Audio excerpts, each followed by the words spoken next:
Hello guys, welcome back to another video. In today's video, we're going to be doing a day of studying Chinese. So we'll go through some tips and then kind of what just a daily study routine looks like and have lots of fun doing so. 让我们学中文吧. So right now I have printed out a list right here of a bunch of HSK 1 level words. So they have the simplified Chinese character on this side, the traditional Chinese character, the definition, and then the pinyin. You can see how it's set up. It's got simplified characters, traditional characters, pinyin, definition, and then the meaning. So this morning I'm going to start out reviewing a bunch of these words, just like going through saying them out loud, looking at the Chinese characters, and even probably practice some writing of the ones that I do know how to write. So this is kind of just like a general review session to start the day.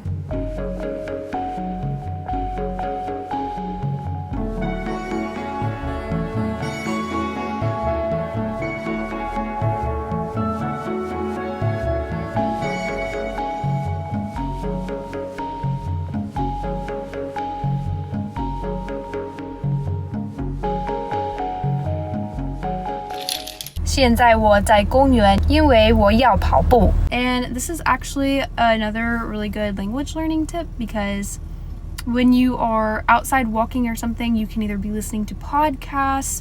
I have a couple that I've started looking into recently. One of them is Coffee Break Chinese, and then the other one is just a podcast that you can listen to stories, especially like children's stories, so the vocabulary is more easy and simplified. Yeah, so getting out in nature, walking, doing those things together really helps make brain connections with the language, listening. You can even practice speaking, all kinds of different things. So I'm going to go do that, have some fun with it, and then catch you later.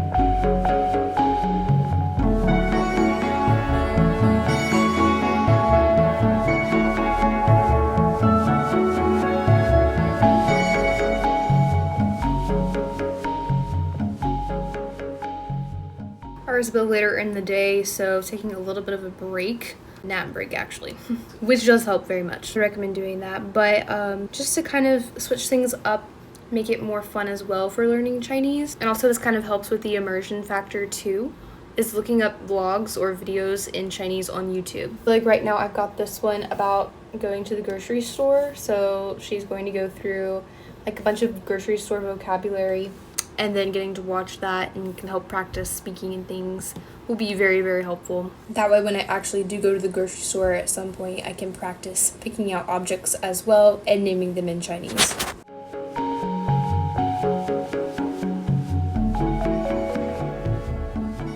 今天我要做汤，所以得去超市买食材。这里是蔬菜区，我需要胡萝卜、芹菜、大蒜、西红柿、洋葱、豌豆藤和鸡胸。现在我们可以做汤了。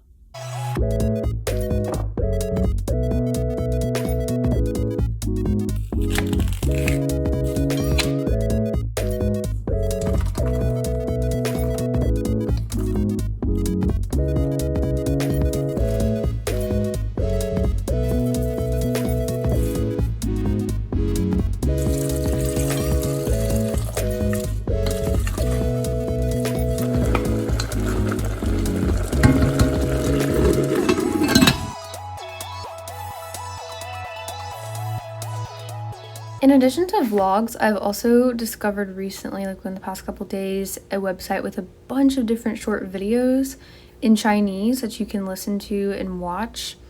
And some of them have the subtitles. So like this one, if it'll show it in just a second, it has the subtitles on the bottom and the characters, so you can follow along that way. And then especially like if you don't know the meaning of characters, but you might recognize them, you can type them into the Google Translate, of course. Like for that song, this was one of the lyrics. So you can type it in here and then it will give you the translation. Of course, you need to double check always and make sure Google Translate is doing it correctly. But it can be a way to verify phrases. And then to make it even more interactive, like I've done here, you can take notes, write some of the phrases or characters that you want to learn and study and put them in a journal. And then you can go back to your notes and write in the opinion for each character.